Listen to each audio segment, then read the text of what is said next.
स्वयं देखें आपको कैसे करना है, ठीक है। अब मैं आगे बता रही हूँ, थोड़े दिनों में ये चैप्टर कंप्लीट होते हैं, इसका मैं टेस्ट लूँगी और इसका सेपरेट टेस्ट होगा अकेला, खाली एक चैप्टर का, बड़ा चैप्टर है और इम्पोर्टेंट चैप्टर है, इसका अलग से मैं टेस्ट लूँगी। देखिए इधर क्वेश्चन नंबर 6 बता रही हूँ, ध्यान देंगे सारे और ध्यान से सुनेंगे एकदम मैं क्या कह रही हूँ। ABC ये सबसे हॉरेबल चैप्टर है इस एक्सरसाइज का, जिसको आप पढ़ने के लिए नहीं आए ऑनलाइन में। मैंने घर में बोर्ड अरेंज करा, बोर्ड पे पढ़ाया, कहाँ से बोर्ड निकाला, आपको कोई मतलब नहीं कि कुछ करते रहो, छुट्टी है आपके लिए। तो triangle ABC is an isosceles triangle in which AB equals to AC, ठीक है। ये एक आइसोसेलेस ट्राइंगल है, माने जिसकी दो साइड इक्वल होती है, और कौन सी दो इक्वल है वो इसमें मार्क कर रखी है, ऐसे लगाया रहता है निशान, जिससे ये पता चलता है कि ये दोनों साइड इक्वल है, ठीक है।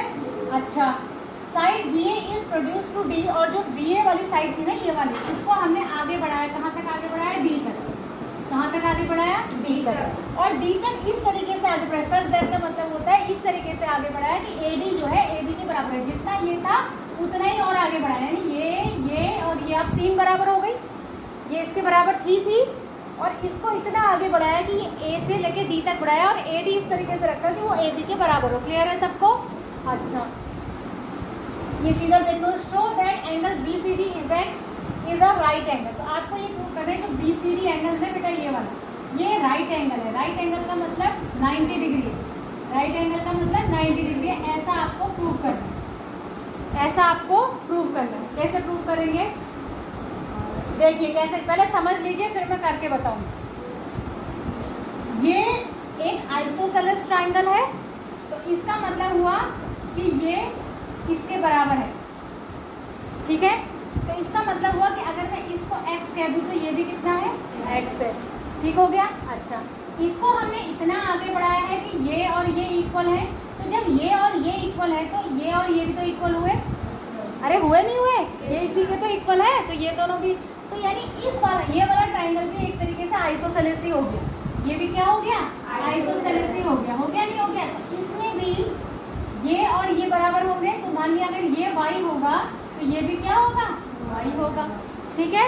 अब थोड़ी देर के लिए आप बीच वाली लाइन को भूल जाइए और पूरे ACD वाले ट्राइंगल में देखिए, किसमें देखेंगे, ACD, इसको देखिए, इसको देखिए, इसके तीनों एंगल का सम 180 होगा या नहीं होगा। भाई किसी भी ट्राइंगल के तीनों एंगल का सम 180 होता है, तो तीनों एंगल का सम 180 होगा। तो कुल मिला के हमें लास्ट में इसको 180 रखा है और उससे ये 90 आ जाएगा। तो कैसे, अब मैं इसको करके बता रही हूँ कैसे करते हैं। पहले आप लिखेंगे इन ट्राइंगल ABC में आप कहेंगे कि AB इक्वल्स टू AC है, ये गिवन है, ठीक है ना, ये गिवन है। तो लेट एंगल ये वाला ABC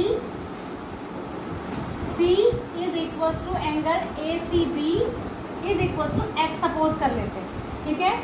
अब again AD equals to AB and AB equals to AC, तो इससे निकल के आया कि AD इक्वल्स टू AC, हो गया ना। और जब AD इक्वल्स टू AC हुआ तो इन ट्राइंगल अब इस वाले ट्राइंगल में ले रही हूँ मैं, ADC यहाँ पर हो गया AD इक्वल्स टू AC। तो लेट हम ये मान लेते हैं कि angle ADC is equals to angle ACB equals to 1। मैंने इन दोनों को y मान लिया और मैंने इन दोनों को x मान लिया। इतना समझ आ गया आपको। अब हम लिखेंगे तीसरे पार्ट में इन ट्राइंगल DBC, बड़े वाले में, बीच वाली लाइन को इसको थोड़ी देर के लिए भूल जाइए, नहीं है सोचिए, ठीक है। तो हम लिखेंगे इन ट्राइंगल BDC में क्या होगा, angle B plus angle D plus angle C मिला के 180 होगा। अब एंगल B x है ना, एंगल D y है और ये x प्लस वाई है, C वाला पूरा x प्लस वाई है, तो 2 बार x आ गया, 2 बार y हो गया, तो 2x प्लस 2y हो गया equals to 180, 2x plus 2y equals to 180, 2 common ले लेंगे तो x plus Y equals to 180, तो यहाँ से 2 उधर ले जाएंगे तो x plus Y equals to आ जाएगा 180/2 यानी कि 90। कितना आ गया, 90। तो ये x प्लस वाई के बराबर ही तो है। अरे x प्लस वाई है ना ये, तो इसका मतलब क्या हो गया कि एंगल C इक्वल्स टू 90, यानी राइट एंगल, यानी कि राइट। यही प्रूफ करना, समझ में आ गया?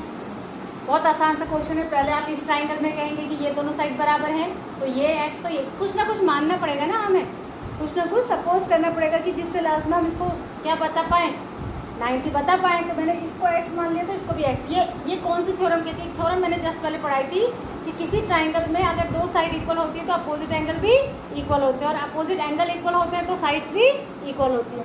तो इसमें वही वाली प्रॉपर्टी लग रही है, वही थ्योरम लग रही है कि जब भी किसी ट्राइंगल की दो साइड इक्वल होती है तो अपोजिट एंगल क्या होते हैं? इक्वल होते हैं। तो ये x तो ये भी है। सिमिलरली ये इसके बराबर है और ये इसके बराबर भी है, तो ये दोनों भी आपस में इक्वल हो गए। तो इस वाले ट्राइंगल में ये y तो ये भी y। फिर बड़े वाले ट्राइंगल में सबको ऐड कर देंगे कि this angle plus this angle plus this angle equals to 180। इसको x लिखेंगे प्लस इसको y लिखेंगे, इसको x प्लस y लिखेंगे। दो बार x आ जाएगा, दो बार y, 2 कॉमन ले लेंगे, ब्रैकेट के अंदर x plus y equals to 180, तो x plus y equals to 90। 2 into X plus Y equals to 180, तो x plus Y equals to 90। और ये x प्लस वाई ही है ये वाला एंगल जिसको 90 प्रूव करना है, तो ये 90 होगा। ठीक है, तो जब इसका ये 90 है तो ये भी तो 90 है ना, x प्लस वाई, बाकी का सब भी 90 होगा, तभी तो 180 होगा। ठीक है, तो ये इंपॉर्टेंट क्वेश्चन है एग्जाम के लिए, कई एक बार पूछा गया है। कर लेंगे इसको? अरे हो जाएगा। कोई दिक्कत परेशानी, किसी को कोई स्टेप इसमें समझ में नहीं आया हो ऐसा तो नहीं है? अरे कोई स्टेप समझ में ना आया हो ऐसा तो नहीं है? सबको क्लियर हो गया? आगे बढ़ जाएं? चलिए आगे बढ़ जाते हैं। नोट करने की आवश्यकता तो नहीं है, कर लेंगे। और अगर आवश्यकता भी है तो आप वीडियो देख के कर लेना। ठीक है, वैसे ही सिलेबस बहुत पीछे हो चुका है, रोज रोज बारिश की छुट्टी हो रही है। अगला क्वेश्चन देखिए, क्वेश्चन नंबर 7। क्वेश्चन नंबर 7 देखिए, अगर मैं आपको नोट करने का टाइम यहीं पे दूंगी तो और देर हो जाएगी। अब क्योंकि क्लास रिकॉर्ड हो रही है तो उसका ये फ़ायदा ही है कि आप घर जाके भी देख सकते हैं। ABC is a right angle triangle, इसमें कोई फिगर बना हुआ नहीं है, आपको बना लेना। ABC एक राइट एंगल ट्राइंगल है, कह रहे हैं। ठीक है, ABC is a right angle triangle which angle B equals to angle A equals to 90। देखो हम राइट एंगल में अपने मन से कोई भी एंगल 90 नहीं कर सकते, बताएगा हमको कौन सा 90। तो इसने कहा कि एंगल A 90 है, तो यानी ये जो यहाँ पर 90 है वहाँ पर A लिखना पड़ेगा। ठीक है, बाकी को किसी को भी B और C लिख दीजिए। ठीक है, उसने कहा कि एंगल A कितना है 90, तो 90 कहाँ पर लिखना है? जहाँ पर वो कोना है जहाँ पर A लिखेंगे। A कहाँ पर लिखना है? जहाँ पर 90 वाला कोना है। ठीक है, और AB इक्वल्स टू AC है, यानी ये भी इक्वल है। अब ये 90 है और ये दोनों इक्वल है, तो ये कितने कितने हो जाएंगे मुझे बताओ? 45 और 45 होंगे नहीं होंगे? भाई ये 90 है, पूरा 180 होता है, तो इसका और इसका सम भी तो 90 बचा। अब क्योंकि ये आइसोसेलेस है, दोनों बराबर होंगे, तो 90 को दो इक्वल हिस्सों में बांटोगे तो कितना बचेगा? 45 45। अब ये क्या कहता है? Find angle B and C। देखो ओरली निकल गया, B और C बताओ, कह रहा है। निकाल तो दिया तुमने 45 45। ठीक है ना, इसे करेंगे कैसे? इसको x मान लेंगे, इसको करने का रही तो हमने ओरली बताया। अब इसी चीज़ को हमें लिखना है तो कैसे लिखेंगे? हम लिखेंगे ABC इज एन आइसोसेलेस, भी तो हुआ है, triangle with angle A equals to 90, है ना? आइसोसेलेस भी है और एंगल A 90 भी है। तो लेट बाकी की जो दो हैं, angle B is equals to angle C is equals to कितना मान लेते हैं? x। दोनों को क्या मान लेते हैं? x। तो x प्लस तीसरा एंगल 90 है इज इक्वल्स टू 180। तो 2x इक्वल्स टू 180 माइनस 90, तो 2x इक्वल्स टू 90, तो x इक्वल्स टू 90 अपॉन 2, यानी कि 45 डिग्री। अब ये भी x है, ये भी 45, ये भी x है, ये भी। कर लेंगे? अरे कर लेंगे? कुछ टफ है इसमें? आगे बढ़ो। क्वेश्चन नंबर 8 देखो, आसान क्वेश्चन है इस एक्सरसाइज के, टफ नहीं है। इसमें क्योंकि वही प्रॉपर्टी लग रही है आइसोसेलेस ट्रायंगल वाली, साइड बराबर तो एंगल बराबर और एंगल बराबर तो साइड बराबर। ठीक है, show that the angles of an equilateral triangles are 60। इससे आसान क्वेश्चन दुनिया में नहीं हो सकता, ये संसार का सबसे इजी क्वेश्चन है।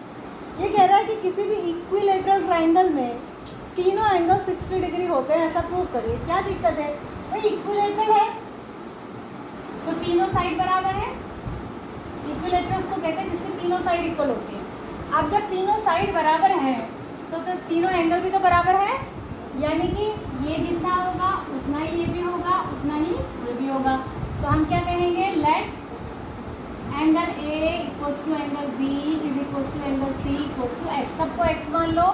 तीनों का सम कितना होगा 180। कौन बोल रहा है 180 बोला तुमने, क्या बोला, कुछ और ही बोला तुमने। ट्राइंगल का सम कितना होता है एंगल्स का 180 होता है भाई। ये भी बताना पड़ेगा क्या क्लास 9th में। x इक्वल्स टू 60 डिग्री आ गया तो ये भी x है, ये भी 60, ये भी x है, ये भी 60 और ये भी x है, ये भी 60। इतना आसान क्वेश्चन। ये लास्ट के 3 क्वेश्चन जो है ना सुपर इजी है, सुपर इजी। इसमें अगर मान लिया तुम्हारे एग्जाम में इनमें से कोई आ जाता है पीटी में, पीटी 2 में, तो आप ये समझिएगा ये क्वेश्चन कितने नंबर में पूछा जाएगा। ये वाला तो 2 नंबर में, 2 नंबर में, इससे ऊपर वाला भी 2 नंबर में और उससे ऊपर वाला 3 नंबर में। तो अगर इनमें से कोई क्वेश्चन आ जाता है तो आप ये समझिए नंबर दहेज में मिले। किसमें मिले, क्यों, क्योंकि दहेज मिलता है मुफ्त में। दहेज कैसे मिलता है, तो ये भी मुफ्त के ही है। इतने आसान क्वेश्चन है कि दहेज में ही समझिए इसको। लेकिन दहेज में भी तब मिलेंगे जब आप कम से कम शादी तो करनी पड़ेगी, है ना। तो यहाँ शादी से मतलब है कि दहेज में भी तब मिलेंगे कि क्वेश्चन तो करना पड़ेगा और उसके लिए पढ़ना तो पड़ेगा, नहीं तो दहेज भी नहीं मिलेगा। ठीक है, और एक्चुअल दहेज भी नहीं मिलेगा लड़कों को। दहेज की प्रथा जरूर है कुछ स्टेट्स में, लेकिन वो भी पढ़े लिखे लड़कों को ही दहेज मिलता है। निठल्लों को कौन देगा, अरे निठल्लों को कौन देगा, निठल्लों को तो लड़की दे दे, वही बहुत बड़ी बात है। कोई लड़की भी नहीं देगा, लड़की खुद ही नहीं शादी करेगी, करेगी किसी। देखो लड़के बेरोजगार लड़की से कर लेते हैं कि नहीं करते हैं शादी, लड़के कर लेते हैं ना, खाली वो कहते हैं हमें ग्रहण ही चाहिए। लेकिन कोई लड़की अगर वर्किंग हो वो कर लेती है बेरोजगार से शादी, कभी नहीं करेगी भाई साहब। वो कहेगी मुझे अपने से ज़्यादा सैलरी वाला लड़का चाहिए, अपने से ऊंची पोस्ट पे लड़का चाहिए। हिंदुस्तान की विडम्बना है। कायदे से तो ये होना चाहिए, जिस हिसाब से शॉर्टेज ऑफ नौकरी चल रही है तो दोनों में से कोई एक भी कमाने वाला हो तो दूसरे को मैनेज कर लेना चाहिए। अगर लड़की कमाने वाला है तो उसको किसी बेरोजगार लड़के से शादी कर लेनी चाहिए जिससे एक का तो भला हो, और अगर लड़का कमाने वाला है तो उसे बेरोजगार लड़की से कर लेनी चाहिए। पर नहीं, उल्टा है। लड़का भी जो डॉक्टर है उसको डॉक्टर ही चाहिए, जो इंजीनियर है उसको इंजीनियर ही चाहिए, जो लॉयर है उसको भी लॉयर ही चाहिए, जो टीचर है उसको टीचर ही चाहिए। और लड़कियों का भी यही हाल। तो बेचारे वो जिनको नौकरी पानी, जो आजकल नहीं पढ़ रहे हैं, जो क्लास 9th में नहीं पढ़ रहे, फिर 10th में भी फेल हो जाएंगे बेचारे, फिर वो आगे नहीं बढ़ पाएंगे, फिर वो 4 साल 11th में फेल होंगे, 2 साल फिर यहाँ से आउट हो जाएंगे, फिर दूसरे स्कूल में होंगे, फिर 12th भी नहीं कर पाएंगे, गिरे पड़े बेचारे, कोई सब्जी वब्जी का ठेला लगाएंगे, कोई कुछ और करेंगे, वो भी नहीं करेंगे, कुछ तो घरे में पड़े रहेंगे। उनका क्या होगा, उनसे कौन करेगा, है वो बेचारे, उनकी नैया पार कैसे लगेगी। देखो अब है, चलिए मजाक की बात हो गई। Some more criteria of congruency of triangle. अभी तक आपने जितने क्राइटेरिया पढ़ लिए उसके अलावा कुछ और भी हैं, ठीक है। टोटल कितने क्राइटेरिया थे, 5 थे, कुछ आपने 1-2 ऊपर पढ़ लिए हैं। अब है SSS नहीं पढ़ा था अभी आपने, ऊपर शायद मेरे हिसाब से SAS और ASA पढ़ लिया था, SAS और ASA। अब ये कहता है कि SSS, इससे आसान तो कोई नहीं। SSS का मतलब आप समझ गए होंगे, जब एक ट्राइंगल की तीनों साइड्स दूसरे ट्राइंगल की तीनों साइड्स के इक्वल होगी तो SSS लगेगा। BEF भाई एक बार बताओ, इसके तीनों साइड के इक्वल हो जाएंगे तो इसके तीनों एंगल भी इसके तीनों साइड के इक्वल हो जाएंगे, तो सभी बराबर हो गए, फिर बचाइए कॉम्प्लीमेंट तो हो ही, ठीक है ना, समझ गए। तो आगे देखते हैं, ये थ्योरम प्रूफ है इसका, नहीं है, नहीं है शायद प्रूफ इसका। बेस्ड क्वेश्चन तो होंगे ही, प्रूफ नहीं है तो। उसके बाद है RHS का भी प्रूफ नहीं है शायद, नहीं दिया है ना। देखो RHS में, यहाँ देखो अगला है RHS में 3 चीजें होती है। पहले R का मतलब है राइट एंगल, क्या मतलब है, ये मैं एक बार पहले बता चुकी हूँ, दोबारा बता दूँ। इसका मतलब है हाइपोटेनियस, और इसका मतलब है कोई भी एक साइड, क्योंकि हाइपोटेनियस के अलावा राइट एंगल ट्रायंगल में 2 साइड होती हैं, तो 2 में से कोई भी एक इक्वल हो जाए। ठीक है। तो RHS लगता है, तो RHS में ज़रूरी क्या है कि दोनों ट्राइंगल में एक एक एंगल 90 डिग्री होना चाहिए, और एक जो सबसे बड़ी साइड होती है हाइपोटेन्यूस वो इक्वल होनी चाहिए, और उसके अलावा जो दो बची उनमें से कोई एक इक्वल हो जानी चाहिए। समझ में आया? तो ये इसका भी प्रूफ नहीं दिया है, तो प्रूफ इन दोनों का नहीं आएगा आपके एग्जाम में, इन पर बेस्ड क्वेश्चन आएंगे। क्वेश्चन देख लेते हैं।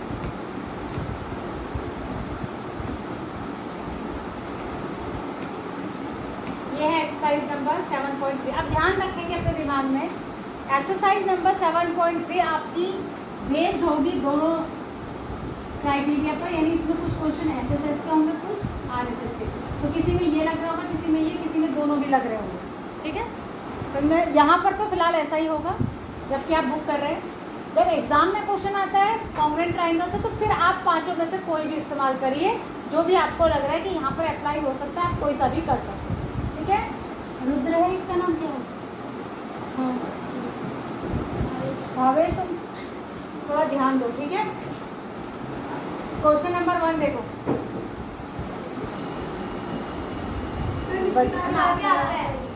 तो कोई बात नहीं, तुम्हें 10 मिनट का ब्रेक तो चाहिए होगा। हाँ देखो, यस ऐसा जिंदगी में तुम्हें सिर्फ ब्रेक ही ब्रेक चाहिए, मुझे तो ये समझ में नहीं आता। लो यहाँ देखो,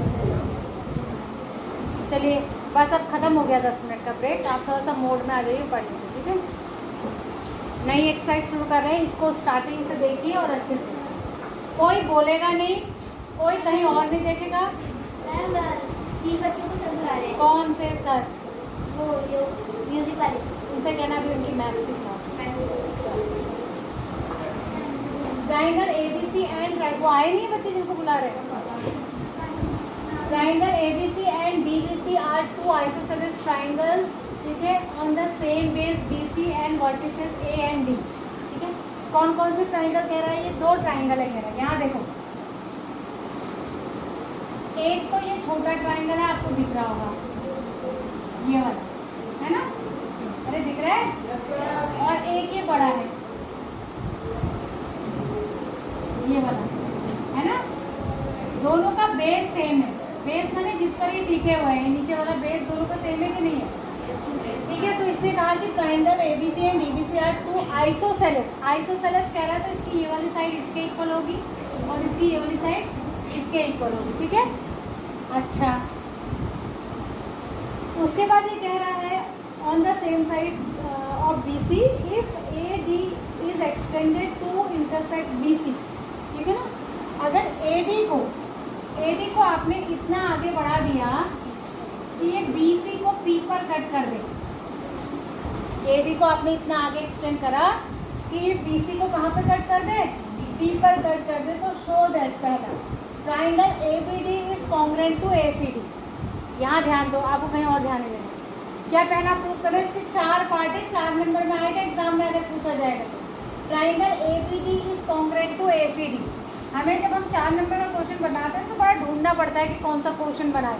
तो अगर हमें ऐसे क्वेश्चन मिल जाते हैं जिनके 4-4 पार्ट होते हैं तो सबसे बेस्ट क्वेश्चन होते हैं ऐसा बनाने के लिए, कि अगर बच्चे ने 1 सही कर दिया तो 1 नंबर दे दो, 2 सही कर दिया तो 2 नंबर दे दो, 3 कर दिया तो 3, 4 दे दो, तो सीधा सीधा हिसाब बनता है उसमें। तो ऐसे क्वेश्चन को हम संभाल के रखते हैं 4 नंबर के। ठीक है, मैं आपको ये बार बार बताती रहती हूँ कौन सा क्वेश्चन लगभग कितने नंबर में पूछा जाएगा, तो उसका कुछ मतलब है, ये नहीं कि मैं खाली थोड़ी बोल रही हूँ। अभी पहला आपको कहना है कि ABD is congruent to ACD। ABD कहाँ है? ABD ये वाला, this is congruent to ACD, इसके कॉन्ग्रुएंट। ठीक है, इससे आसान कुछ हो सकता है? बताओ, मैं लिख के नहीं बता रही हूँ, आप स्वयं करेंगे इसको घर में। देखिए, आप लिखेंगे इन ट्राइंगल, लिखने का ढंग क्या होता है? In triangle ABD and ACD में, ट्राइंगल ABD और ACD में क्या क्या इक्वल है? भाई AB इक्वल्स टू AC, ये इसने खुद ही दिया है। AB equals to AC given, bracket में क्या लिख देंगे? गिवन। क्यों गिवन? क्योंकि इसने आइसोसेलेस बोला है इसको, है ना? अच्छा, BD equals to BC given, BD equals to BC भी इसने दिया है। क्यों? क्योंकि नीचे वाले ट्राइंगल को भी आइसोसेलेस कहा है, ऊपर वाले को भी आइसोसेलेस कहा है। तो ये दोनों भुजाएं, टांगे, आर्म्स छोटे वाले ट्राइंगल की है और ये दोनों बड़े वाले ट्राइंगल की है, तो दोनों इक्वल हो गए। बीच वाली लाइन दोनों में कॉमन है, तो कौन सी प्रॉपर्टी लग गई? SSS by the side congruency criteria. या side side side congruency property, ये दोनों क्या हो जाएंगे कॉन्ग्रुएंट। बस इतना ही लिखना है, स्वयं अपने आप से आपको कुछ नहीं करना, तीनों चीज़ इसने दी है, बस आपको पहचानना है और दिमाग को थोड़ा सा खर्च कर लेना। भाई ये इसके इक्वल दिया ही है, ये इसके इक्वल दिया ही है, बीच वाली लाइन कॉमन, हमें आंखों से भगवान ने हमें दो सुंदर आके दिए हैं, उससे दिखाई दे रहा है, तो ये एस प्रॉपर्टी से क्या हो जाएंगे दोनों कॉमन। पहला हो गया, अरे पहला हो गया। दूसरा कहता है A B D and A C sorry A B P और ए सी पी को कॉन्ग्रुएंट करना है, इसको इसके कॉन्ग्रुएंट करना है। कैसे होगा? हाँ कौन सा ए बी पी? अच्छा हाँ सही कह रहा है लड़का, बताओ। ए बी पी पूरा है, ये मैं गलत कह रही हूँ, ये सही कह रही हूँ। ए बी पी ये वाला और ए सी पी है, इन दोनों को कॉन्ग्रुएंट करना है। भाई इन दोनों में ये तो बराबर है, और जो आपने अभी पिछले दो ट्राइंगल कॉन्ग्रुएंट करे उसमें एक सीपीसीटी से एक बात निकल के आएगी कि ये इसके इक्वल हो जाएगा। होगा या नहीं होगा? जैसे ही हमने ऊपर वाले छुटकर वाले ट्राइंगल कॉन्ग्रुएंट करे थे, तो वहीं से एंगल बी ए डी या बी ए पी भी कह सकते हैं is equal to angle C A P is equal to angle, मतलब दोनों एंगल इक्वल हो जाएंगे कि नहीं हो जाएंगे। तो अब ये जो बड़े वाले ट्राइंगल मैंने मार्क करे, इस पर एक तो ये साइड इक्वल हो गई है ना, एक साइड बीच वाली कॉमन हो गई और एक एंगल बीच वाला क्या हो गया? इक्वल हो गया। तो कौन सी प्रॉपर्टी लगी? ऐसे। कौन सी प्रॉपर्टी लगी? ऐसे। ये बिल्कुल मतलब नहीं है कि जो प्रॉपर्टी ऐसे एस और ए ऐसे, ये दोनों आप सबसे पहले पढ़ चुके हैं, ऊपर पढ़ चुके हैं ना, तो वो यहाँ अप्लाई होंगी। जो पढ़ते जा रहे हैं वो कोई भी अप्लाई हो सकती है, चाहे वो आपने फर्स्ट एक्सरसाइज में पढ़ ली हो या सेकेंड, ठीक है, तो उसका इस्तेमाल करेंगे। तो ये दोनों बड़े वाले ट्राइंगल भी कॉन्ग्रुएंट हो गए, ये वाला भी और ये वाला भी। कौन सी प्रॉपर्टी से हुए? ऐसे। किससे हो गए? ऐसे। आगे बढ़ जाते हैं, ठीक है। दूसरा पहला हो गया और दूसरा भी हो गया। अब आ जाइए तीसरे में, A P bisects angle A as well as angle D. भाई A P bisects angle A as well as angle D. जो ए पी है वो एंगल ए को बाइसेक्ट कर रहा है, ये तो पहले ही वाले से आप प्रूव कर देंगे। आप लिख देंगे कि एंगल 1 अगर 2 देंगे इसको, तो angle 1 equal to angle 2 since, क्योंकि triangle B A D is congruent to triangle C A D. ये पहले पार्ट में आप प्रूव कर चुके थे। तो सी पी सी टी से तो ये तो बराबर है ही है ना, और ये भी बराबर है, आपको ये प्रूव करना है, ठीक है। ये भी बाइसेक्ट हो रहा है, ये प्रूव करना है। ये कैसे प्रूव होगा? कैसे प्रूव होगा? इनको कॉन्ग्रुएंट करके, इनको कॉन्ग्रुएंट करके, है ना। भाई जब ट्राइंगल कॉन्ग्रुएंट कर दोगे तभी तो बोलोगे कि ये इक्वल है, नहीं तो कैसे कह देंगे? हमारे पास और कोई तरीका नहीं है। तो ये छुटकर वाले दो ट्राइंगल को कॉन्ग्रुएंट कर देंगे, बहुत आसान है इनको कॉन्ग्रुएंट करना। ये इसके इक्वल है, दिया है, ये इसके इक्वल सीपी सीटी से हो जाएगा, क्योंकि अभी अभी आपने इसको इसके कॉन्ग्रुएंट प्रूव करा था। तो सीपी सीटी से ये इक्वल हो जाएंगे और बीच वाली लाइन कॉमन है। तो कौन सी प्रॉपर्टी लगी? S S. कौन सी प्रॉपर्टी लगी? S S. फिर से समझ लीजिए, ये इसके इक्वल गिवन है, ये आइसोसेलेस है, तो ये इसके इक्वल गिवन है, ये कॉमन है, और ये इसके इक्वल इससे पहले पार्ट के थ्रू हो जाएगा, क्योंकि इसके जस्ट पहले पार्ट में हमने ये प्रूव करा है कि ये दोनों ट्राइंगल जो है ना ये कॉन्ग्रुएंट है। करा था? जब ये कॉन्ग्रुएंट है तो सीपीसीटी से ये बराबर ये इसके लिख दोगे। ब्रैकेट में सीपीसीटी भी लिख सकते हो, या ब्रैकेट में ये भी लिख सकते हो कि क्योंकि इस वाले को आपने इस वाले के कॉन्ग्रुएंट सेकंड पार्ट में प्रूव किया, तो प्रूव्ड अबव भी लिख सकते हो, ठीक है। तो जैसे ही ये छुटकर वाले ट्राइंगल कॉन्ग्रुएंट होंगे ये वाले, वैसे ही आप कह देंगे कि this angle is equal to this angle by CP CT. तो सबसे पहले पार्ट से हम ये कह सकते हैं कि ये इसके इक्वल है, तीसरे पार्ट से हम ये कह सकते हैं कि ये इसके इक्वल है। तो इससे ये निकल कर आता है कि जो एडी लाइन है ना, लाइन एडी जो है वो एंगल ए और एंगल बी को क्या कर रही है, बाइसेक्ट कर रही है। बाइसेक्ट माने होता है आधा आधा कर रही है, बाइसेक्ट माने बराबर हिस्सों में बांट। क्लियर है? क्लियर है? अगला वाला है AP is perpendicular bisector of BC। दो वर्ड है यहाँ पे, ध्यान देंगे। पहला वर्ड है परपेंडिकुलर, दूसरा है बाइसेक्टर। यानी कि जो ये AD लाइन है ना वो BC वाली लाइन के परपेंडिकुलर भी है, यानी आपको ये प्रूव करना है कि ये 90 होगा, और ये भी प्रूव करना है कि ये बराबर इसके बाइसेक्टर भी। बाइसेक्टर है वो तो आप इसी से कह देंगे, अभी अभी आपने ये कॉन्ग्रुएंट प्रूव करे थे, ठीक है ना। तो CP/CT से ये बराबर इसके तो हो ही गया, है ना। अब ये एंगल 90 है, ये प्रूव करना है आप। कैसे प्रूव होगा? कैसे प्रूव होगा? देखो, जब मैंने ये बड़ा वाला ट्राइंगल, भाई कॉमन सेंस है ये तो, ये बड़ा वाला ट्राइंगल मैंने इसके कॉन्ग्रुएंट प्रूव कर दिया था, तो उससे क्या निकल के आएगा कि ये एंगल इसके बराबर हो गया, है ना। ये एंगल इसके बराबर हो गया और ये एंगल इसके बराबर हो गया। तो अगर इसको y कहेंगे तो इसको भी क्या कहेंगे, y। लेकिन ये स्ट्रेट लाइन है, तो y plus Y equals to क्या हो जाएगा, 180। तो 2y इक्वल्स टू क्या हो जाएगा, 180। तो y इक्वल्स टू क्या हो जाएगा, 90। तो इसका मतलब हो गया कि ये लाइन इस पर क्या है। क्वेश्चन को पढ़ते ही हमारे दिमाग में क्लिक हो जाना चाहिए कि ये कैसे होगा, इसमें क्या प्रॉपर्टी लगेगी। इसमें दो ही चीज़ें हैं, 5 तो क्राइटेरिया है जिनसे कि आप इनको कॉन्ग्रुएंट प्रूफ कर सकते हैं, और बाकी जितनी चीज़ें होती हैं वो सब के सब CP/CT से होती है। पहली शर्त ही यही है कि आपको कॉन्ग्रुएंट प्रूफ करना।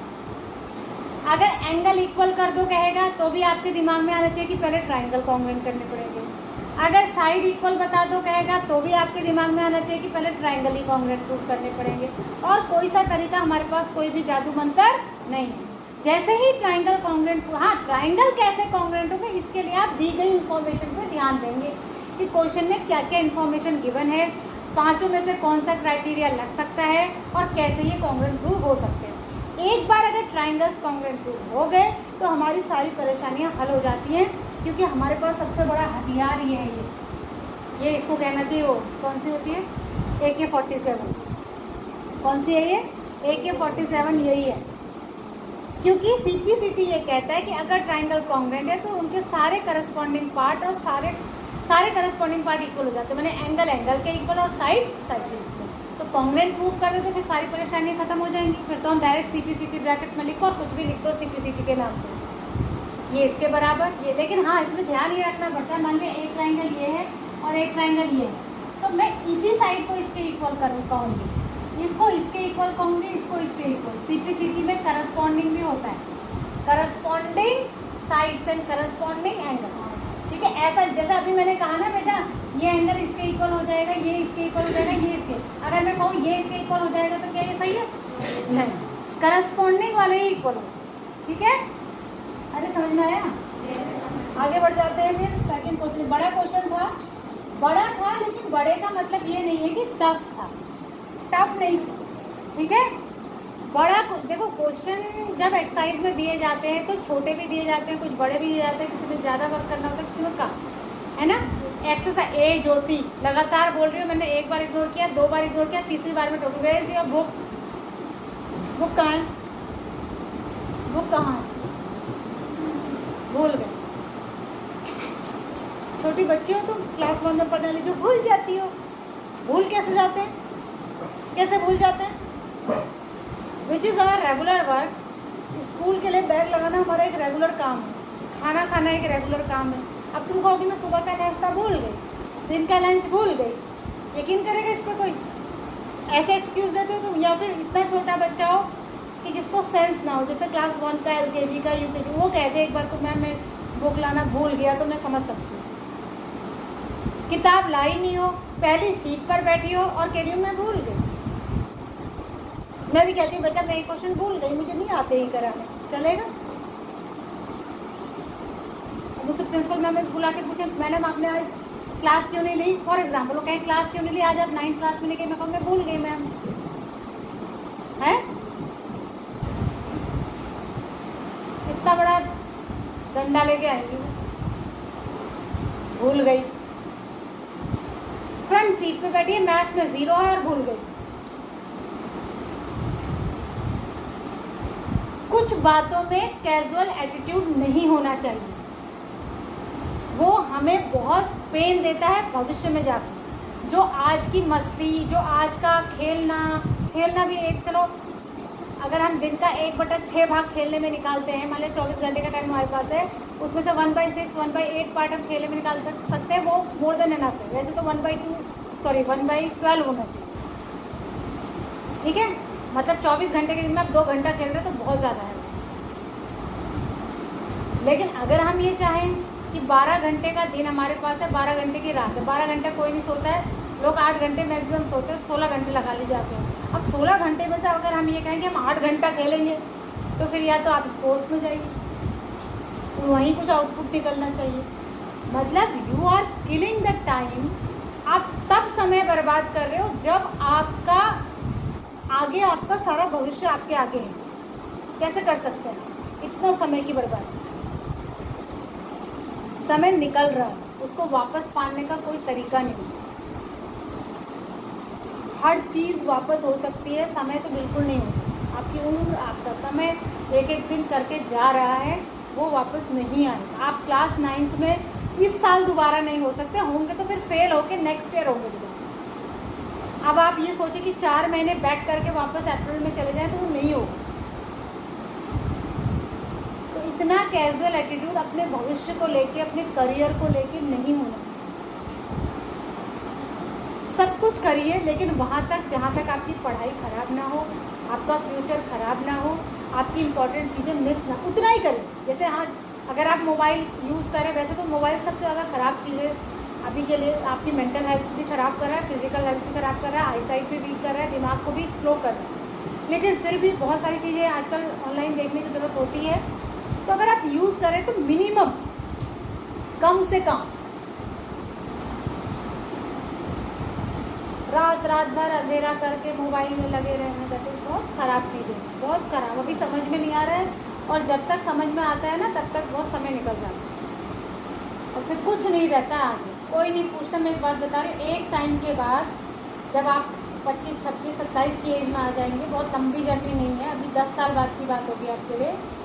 अगर आपके पास अच्छी पोजीशन, अच्छा पैसा, अच्छा पद, ये सब चीज़ें नहीं है ना बेटा, चाहे आप वो क्या कहते हैं, वो चाहे कितने भी कह लो कि नहीं इंसान अच्छा होना चाहिए, ठीक है इंसान भी अच्छा होना चाहिए, लेकिन ये सब चीज़ें अगर आपके पास नहीं तो कोई नहीं पूछेगा, कोई नहीं।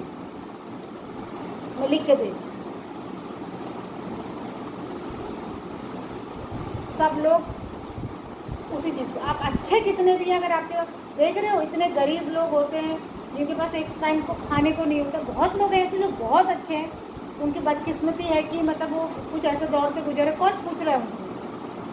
कौन पूछ रहा है? एक भिखारी को 5 रुपये देना नहीं चाहता है कोई, वो 50 रुपये की चॉकलेट खरीदेगा, गाड़ी से आदमी निकाला 50 रुपये की चॉकलेट अपने बच्चों को तुरंत खरीद के दे देगा, 1 सेकंड लगाएगा, भिखारी को 5 रुपये नहीं देगा। अगर जेन्यून भी है वो भिखारी भी, अगर जेन्यून है, उसके हाथ पैर भी है, तो भी लोग नहीं देना चाहते। तो आपने थोड़ा सोचिए, अभी ये 9th क्लास है तो आपको बहुत सोचना चाहिए। 9th क्लास पहली सीढ़ी है जब हम चूज़ करने वाले होते हैं कि हमें आगे क्या करना है। AD is an altitude. Altitude word जहाँ भी होता है, मैंने कई बार बताया है, ये परपेंडिकुलर को ही अल्टीट्यूड कहते हैं। 90 डिग्री पर होता है। कितने पे होता है? 90 डिग्री। अल्टीट्यूड, हाइट या फिर परपेंडिकुलर, एक ही चीज़ के 3 सिनोनिम, अलग अलग नाम। अल्टीट्यूड कहिए, चाहे हाइट कहिए, चाहे परपेंडिकुलर, ठीक है। ये कह रहा है कि एडी इज अल्टीट्यूड। जब एडी अल्टीट्यूड है, ऐसे इसका फिगर बनाया हुआ नहीं है, of an isosceles triangle ABC in which AB equals to AC। कुछ ना कुछ हिंट तो देता ही है। ये कह रहा है आइसोसेलेस ट्राइंगल है जिसका नाम ABC है, यहाँ AB इक्वल्स टू AC है, और AD इसका अल्टीट्यूड है। अल्टीट्यूड है तो ये 90 डिग्री होगा ऑब्वियसली, चाहे भले ही इसने बताया नहीं है, अल्टीट्यूड वर्ड यूज़ किया तो हम समझ जाएंगे, ठीक है। अच्छा, पहला क्या करना है कि AD बाइसेक्ट BC, दूसरा करना है AD बाइसेक्ट एंगल A। मतलब पहले आपको ये प्रूव करना है कि BC को AD आधा आधा कर रहा है, ऐसा प्रूव करिए, और इस एंगल को भी आधा आधा कर रहा है, ऐसा प्रूव। अब भले इसने कहा कुछ भी हो, लेकिन हम सबसे पहला काम क्या करेंगे, इन दोनों ट्राइंगल को कॉन्ग्रुएंट प्रूव करेंगे। क्या करेंगे, इन दोनों ट्राइंगल को कॉन्ग्रुएंट। अब कॉन्ग्रुएंट प्रूव करने के लिए हम देखेंगे कि क्या क्या चीज़ है। एक तो ये इक्वल्स टू ये है। अब आप ध्यान से देखिए, ये एक राइट एंगल ट्राइंगल है कि नहीं, ये एक राइट एंगल ट्राइंगल है और ये भी एक राइट एंगल ट्राइंगल है, तो ये दोनों का क्या है, हाइपोटेनियस है, सबसे बड़ी वाली साइड है नहीं, तो यानी कि एक तो दोनों में हाइपोटेनियस ही इक्वल है, ये गिवन है, ठीक है। एक एंगल दोनों में 90 है, यानी कि एंगल ADB और एंगल ADC, ये क्या है 90 डिग्री, ये भी गिवन है, और एक साइड बराबर होनी चाहिए, तो एक साइड ये बीच वाली है जो कॉमन है अपने ही बराबर है, और AD इक्वल्स टू AB ये कॉमन है, क्या है, कॉमन है। तो कौन सी प्रॉपर्टी लगेगी यहाँ पे, RHS, कौन सी प्रॉपर्टी लगेगी, राइट एंगल, हाइपोटेनियस और एक साइड, ठीक है। तो RHS से ये दोनों क्या हो जाएंगे, कॉन्ग्रुएंट हो जाएंगे। जैसे ही कॉन्ग्रुएंट हो जाएंगे तो इसको भी आप CP/CT से कह दोगे और इसको भी आप क्या कह दोगे, CP/CT से कह दोगे। CP/CT से ये बराबर इसके हो जाएगा और ये साइड बराबर इसके। क्लियर है कि नहीं, कर लेंगे ना। एक में तो आपको सारा कुछ लिखना पड़ेगा, तब आप लिखोगे, साइड को बराबर कर लेना। दूसरे वाले में आप डायरेक्ट लिख दोगे और ब्रैकेट में लिख दोगे CP/CT या triangle this is congruent to this proved in part 1। दोनों में अलग अलग प्रूव करने की जरूरत नहीं, कॉन्ग्रुएंट एक ही पार्ट में प्रूव करोगे, और दूसरे वाले के लिए CP/CT भी लिख सकते हो और ये भी लिख सकते हो कि प्रूव्ड इन पार्ट 1, ठीक है। समझ आया, CP/CT तो लिखोगे ही, लेकिन कॉन्ग्रुएंट जो किया है उसके लिए लिखोगे प्रूव्ड इन पार्ट 1। अगला देखो, पढ़ो तीसरा क्वेश्चन, पूरा पढ़ना, पढ़ो, अपने मन में पढ़िए।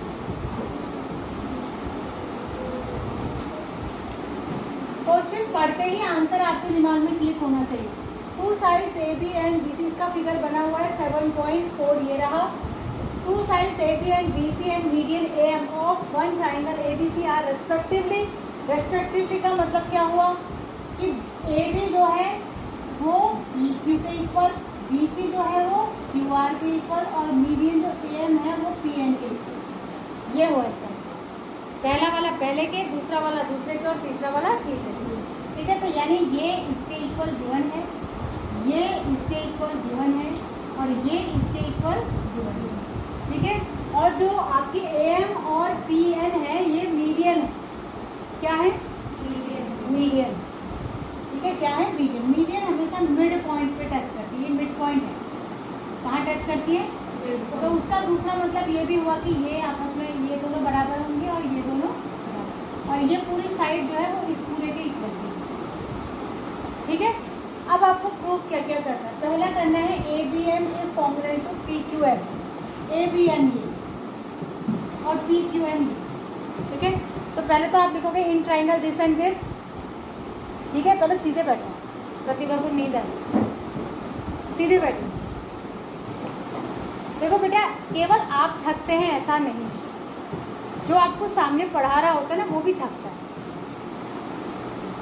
अगर आप कंसंट्रेट करेंगे तो आपको थकान महसूस नहीं होगी, लेकिन अगर आप बोरियत समझ के पढ़ेंगे तो आपसे ज़्यादा थकान हमें होगी, क्योंकि हम आपसे एज में 3 गुना और खड़े होके आपको यहाँ पर पढ़ा रहे हैं। सारी क्लासेस, मैथ्स में तो स्पेशली बैठने का कोई सवाल ही नहीं है, साइंस में भी मोस्टली ऐसे सब्जेक्ट नहीं है जिसमें बैठ के आपको मैं कोई स्टोरी सुना दूँ। तो आपसे ज़्यादा थकान सामने में, ऐसा नहीं है कि मैम को बहुत एनर्जी आ रही है और थकान से कम ही हो रही है। एक सोचो पढ़ाने वाले को कितनी बोरियत होती है। आप क्लास 9 में पहली बार आए हैं और पहली बार ये सिलेबस पढ़ रहे हैं, तो आपको इंटरेस्ट नहीं है, आपको बोरिंग लगता है। तो मैं तो ये 25 साल से पढ़ा रही हूँ, एक ही टॉपिक, रोज वही क्वेश्चन।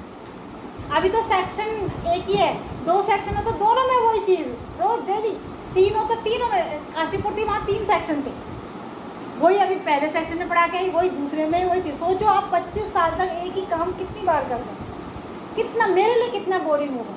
फिर भी मैं आपको फील होता है कि मैं बोरियत के साथ पढ़ा रही हूँ या मैम को इंटरेस्ट नहीं आ रहा पढ़ाने में। अगर आपको एक ही काम डेली करने को दिया जाए, वही सोचो कितने 25 बैच निकल गए होंगे मेरे सामने। और पहले तो मैं ट्यूशन्स भी लेती थी घर में, अब नहीं लेती हूँ, पहले ट्यूशन, तो ट्यूशन में भी वही पढ़ा रही, पहले बैच में भी वही, दूसरे में भी वही, तीसरे में भी, स्कूल में भी गज गज गज गज गज गज। शाम को मेरी बेटी घर जाके मम्मी कहती है ना, तो मैं कहती हूँ मेरे से मम्मी मत कहना, वो गुस्सा भी हो जाती है, मैं आपसे इतने प्यार से बोल रही हूँ, आप मैं कहती हूँ दिन भर में मैम मैम मैम मैम सुनती हूँ, शाम को मम्मी मम्मी मम्मी मत कहना। मतलब मेरे को शाम को ही होती है शांति, मुझे कोई ना बोले, मुझसे कोई ना बोलो, मुझे थोड़ी बहुत शांति चाहिए।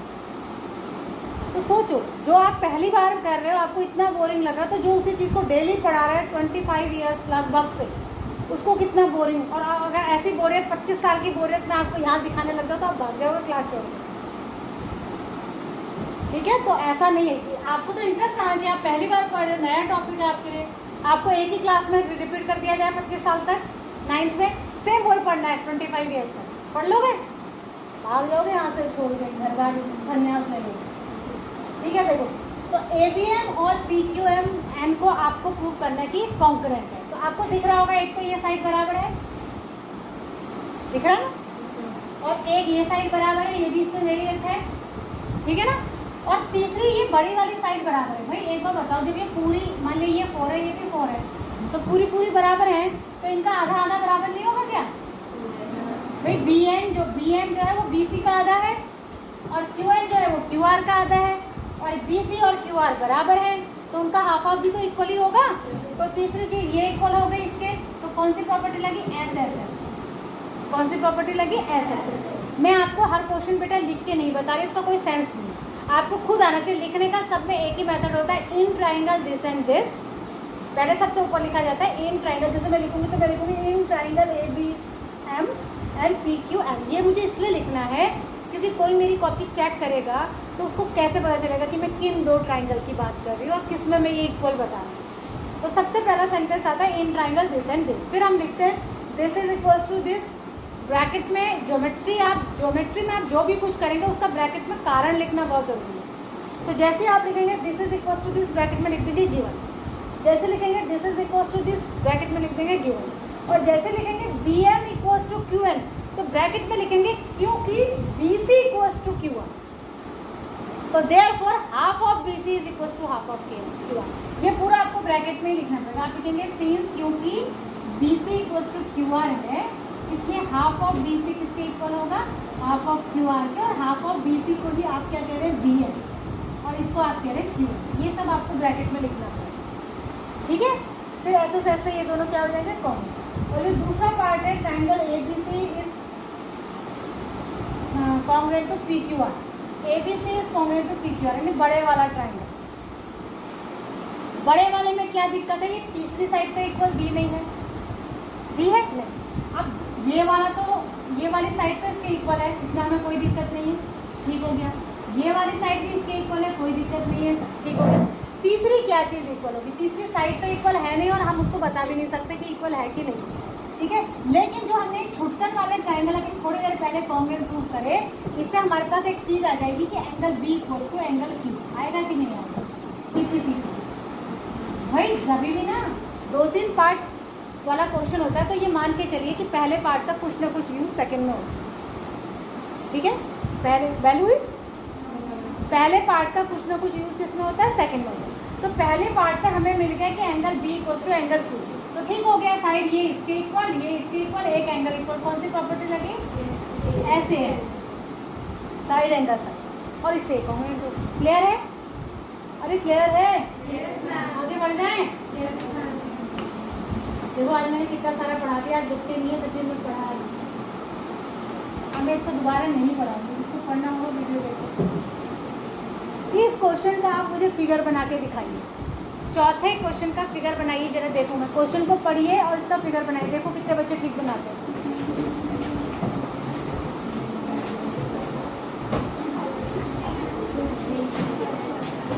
जल्दी बनाओ।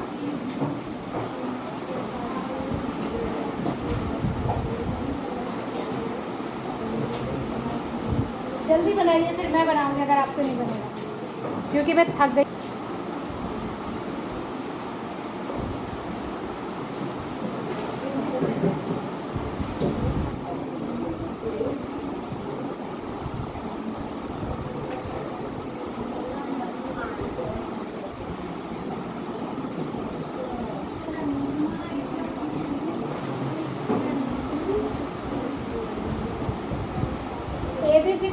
आइसोसेलेस प्रूव करना है, यहाँ देखो, और कॉन्ग्रेंस रूल कह रहा है RHS यूज करो। ये दोनों अल्टीट्यूड है, अल्टीट्यूड अभी मैंने बताया 90 डिग्री पर होता है, अल्टीट्यूड 90 डिग्री पर होते हैं ना। तो आपको ये जो है ना बड़ा वाला ट्राइंगल, इसको प्रूव करना है कि ये आइसोसेलेस ट्राइंगल है। तो इसकी दो साइड बराबर करनी पड़ेंगी आपको। मान लीजिए ये दोनों बराबर करनी है, जिनको मैं डार्क कर दूँ, तो आपको इसके लिए क्या करना पड़ेगा, ये वाले ट्राइंगल को इस वाले ट्राइंगल के कॉन्ग्रुएंट करना पड़ेगा, ठीक है। अब इसने बहुत बड़ा बड़ा लिखा है कि ये इक्वल एल्टीट्यूड है, इक्वल कैसे है, इक्वल है।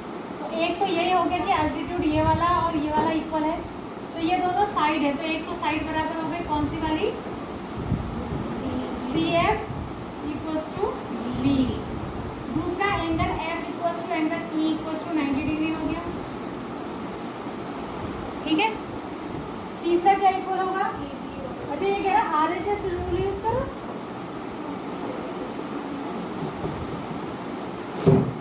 RHS कैसे यूज होगा,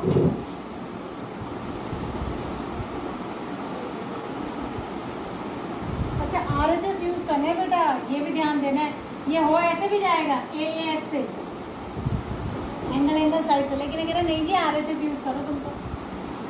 आप देखो RHS कैसे यूज करेंगे, मैं इधर बना रही थी दोबारा, RHS लगाओ कह रहा है, इसीलिए इसने मेंशन किया।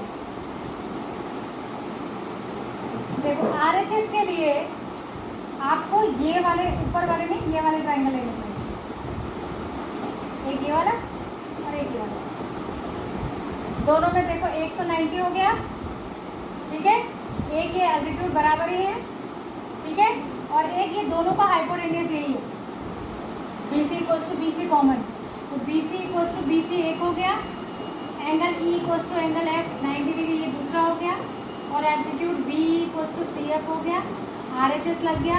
तो RHS से क्या होगा, आप कहेंगे मैम RHS से क्या होगा, ये दोनों तो कॉन्ग्रुएंट होते ही angle B equals to angle C आ जाएगा, और जैसे ही एंगल B C के इक्वल होगा तो इसकी अपोजिट साइड और इसकी अपोजिट साइड इक्वल हो जाएगी, यानी B के अपोजिट साइड है AC और C के अपोजिट साइड है AB, तो AB इक्वल्स टू क्या हो जाएगा, AC, और जैसे AB इक्वल्स टू AC होगा तो ट्राइंगल ABC को आप क्या कह सकते हैं, आइसोसेलेस